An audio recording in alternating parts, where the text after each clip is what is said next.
I'm looking for my eyeliner.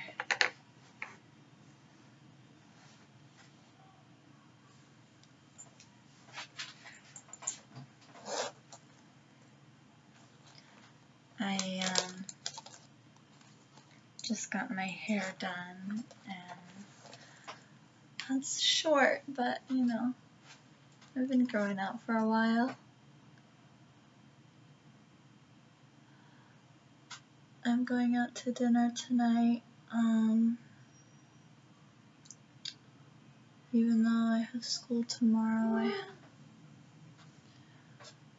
I caught up on my work, so it should be okay. So I had an interesting weekend. I'm starting, like I said, my new research project.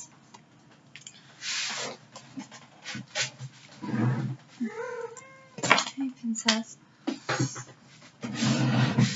Let me get centered here. Okay.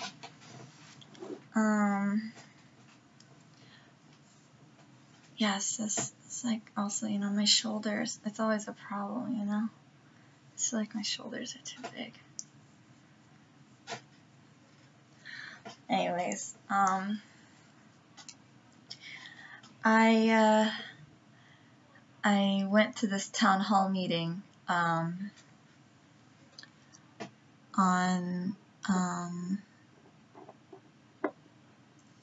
Saturday afternoon. I have to write up a memo about it, but I just want to talk about it so that I can recall what happened and kind of think about it out loud, because I haven't really talked to an advisor or anybody yet about it, but I have a plan now about what I want to study specifically, and I made some really good contacts,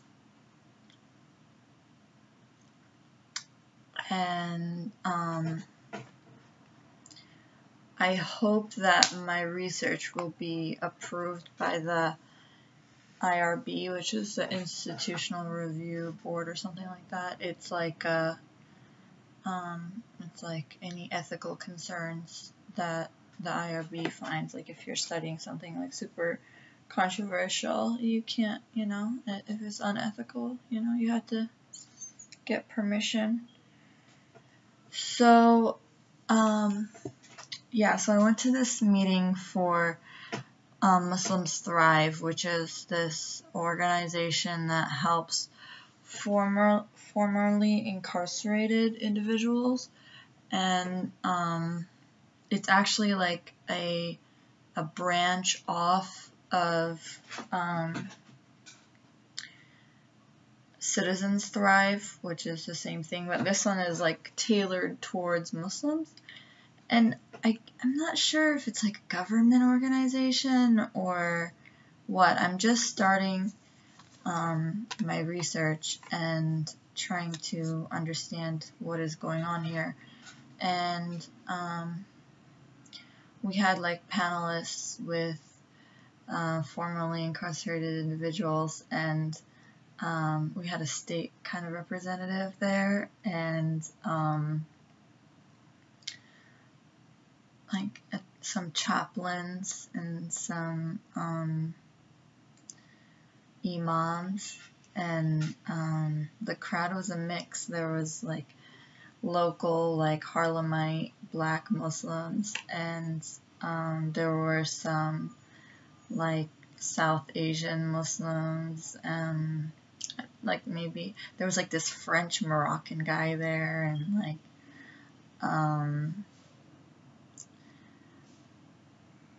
there was also like a white Muslim converted police officer who, you know, heard the call and converted while he was working as a prison guard at Rikers. So it was like the whole crew was there, the whole cast. So I was like, this is it. And like, I have been doing like research about some of the links between different like groups and what's going on in prisons, and I really hope that I can go to Rikers Island and observe the prisons, and I want to interview people, and I want to like formulate this really cool argument about, you know, the system, about the social system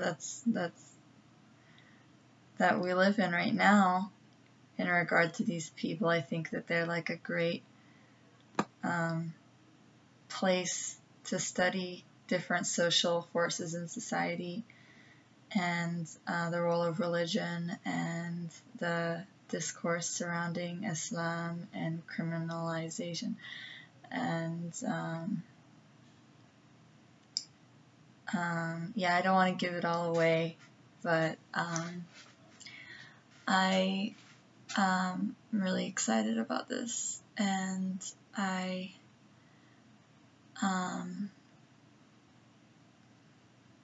want to bring justice to the topic, and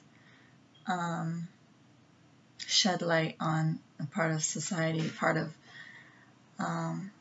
our nation, our country, that isn't really talked about. And also even in the Muslim community, you know, that was one of the big topics at the meeting. It was like, you know, in the Muslim community, how do we define the Muslim community? There's like this stigma about criminality, and of course, like in a religious community, you know, everyone's judging you.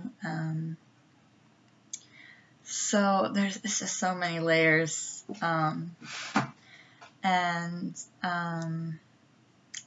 there's so many differences, you know, people who were raised Muslim, people who converted in prison, Islam as a sort of protest religion, or like it's also like a sort of source of healing for a lot of the prisoners. And so anyway, I don't want to give it all away. I want you have to read my paper. So but this is what I'm thinking about right now, and like my experience in the legal world, I think, has helped me with some of the vocabulary and familiarity with some of these processes. And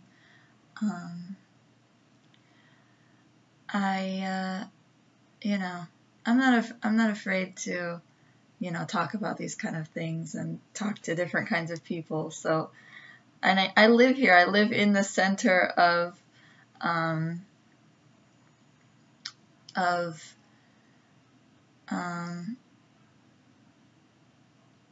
Harlem, Islam. Like this is Malcolm X's hood. Like this is the center of it. Like Malcolm X's mosque is like right up the street, and I've met lots of I mean, some people, and some people don't like to be called black. Like a lot of people are, you know, I'm African, you know, black is like the white man's label of me, and I have a national identity kind of thing. And then that's like there's like the Nation of Islam, which is Islam. Yeah, and then there's like that's another thing I've been thinking about lately. The pronunciation of Islam, Muslim.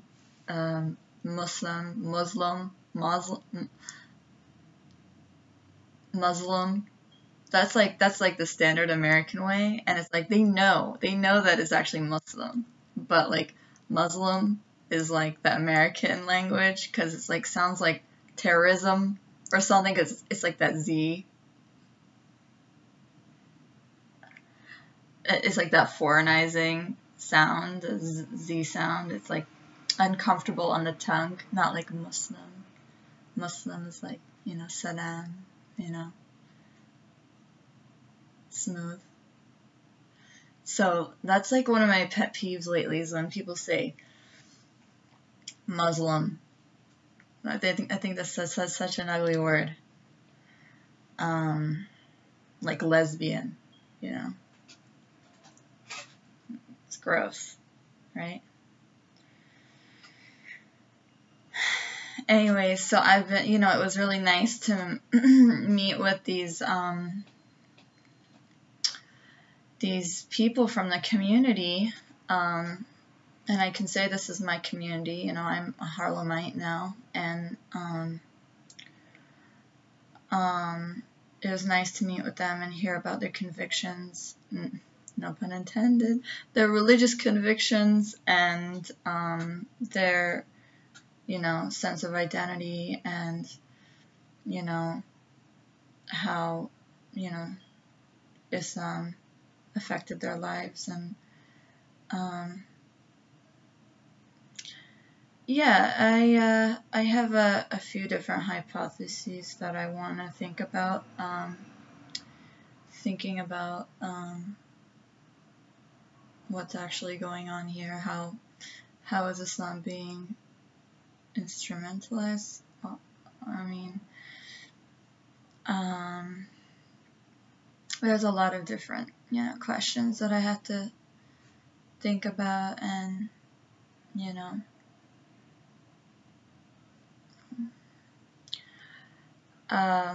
so yeah, I had a pretty good weekend, and I'm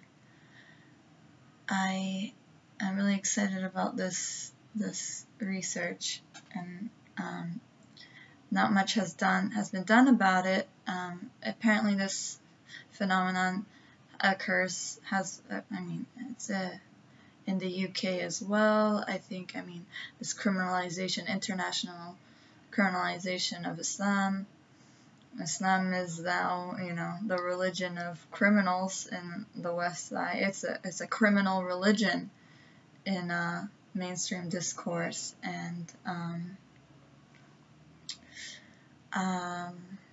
so I want to approach it from so many different angles, and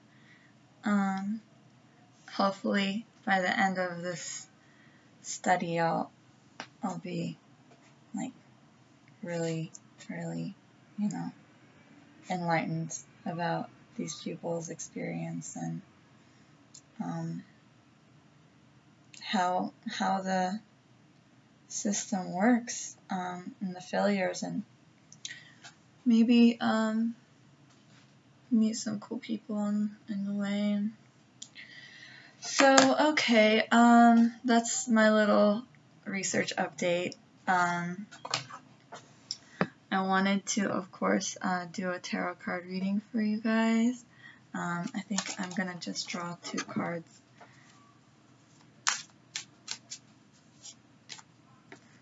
Today, the Sun and Jupiter are like getting close to each other, and Jupiter is in Libra right now, so the Sun and Jupiter conjunct in Libra is gonna be great for anything related to diplomacy, law. Okay, that card just came out. Beauty, harmony, peaceful solutions, and oh, you can't make this up. The card of Libra just came out, just flew out. The Justice card. And the first card actually that came out was the Hierophant in reverse. I'm going to show you guys, so you can look.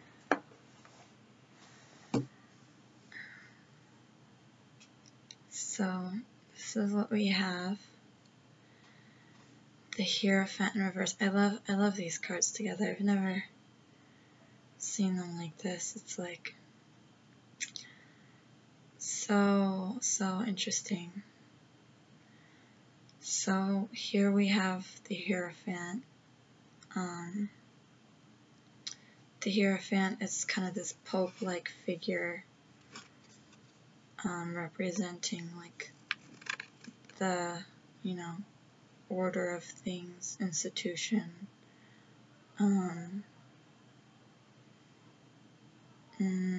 I'm hearing like society's vision for the future, the image of society, as promoted by institutions, as designs. I'm being like attracted to the design here, like the design of our society. Obviously, this is the energies I'm picking up on. But I think this should be. This is like totally like, you know, the presidential debates happening tomorrow. So right now with Libra and Jupiter and Libra and the Sun Conjunct, we're going to be seeing, you know, the Hierophant is sort of an oppressive figure, you know. He is a traditional masculine religious order, and the master, and the guy who calls the shots, the boss, you know, the big boss. And he's very powerful and has a control of the people, lower-minded people, with his high-minded, you know, idealism, and which tends towards oppressive ideologies sometimes. I mean, this card is in reverse, so we're seeing sort of the shadow side of the Hierophant.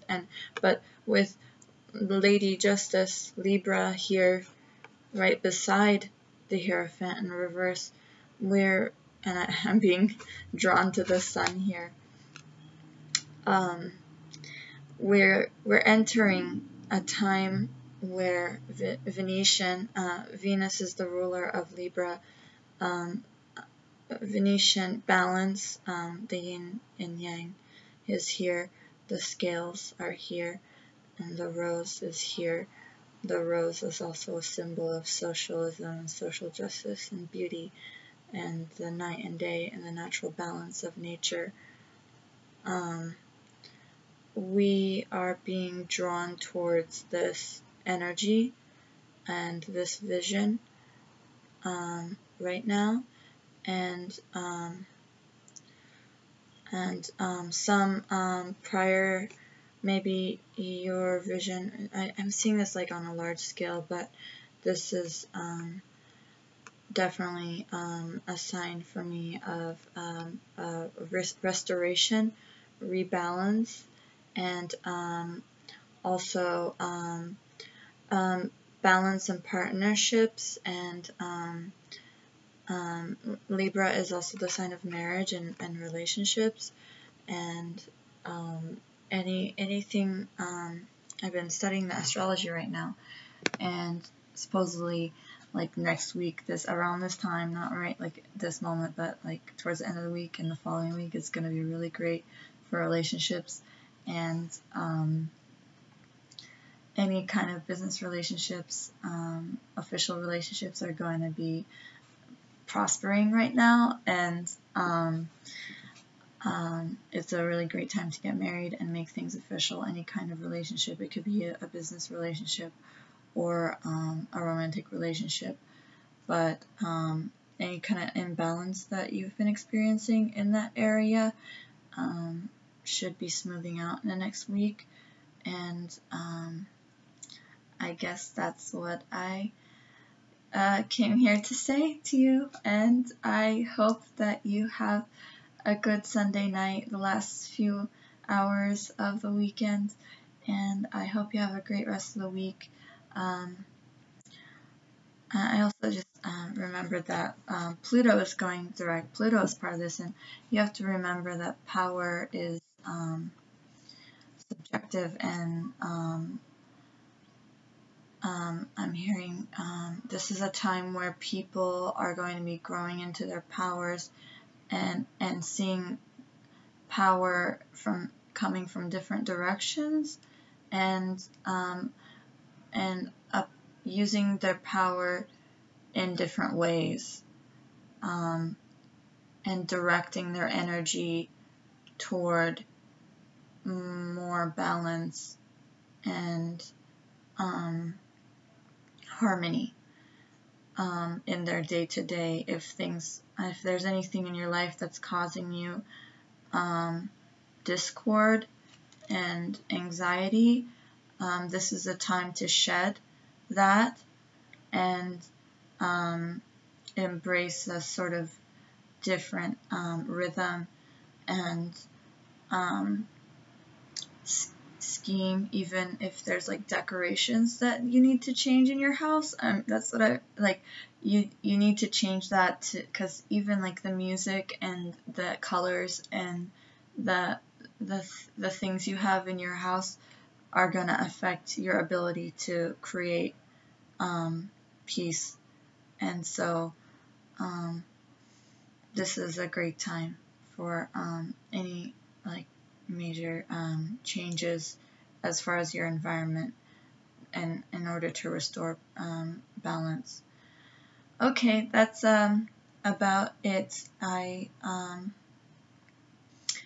hope you like my videos and subscribe, and if you want me to do a reading, I am gonna start doing private readings, so I will post my email address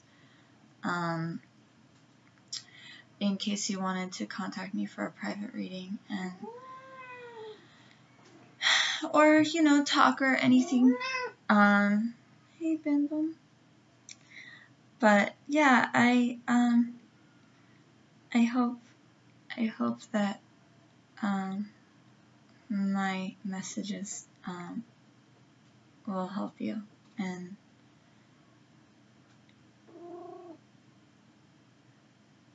you have a good night.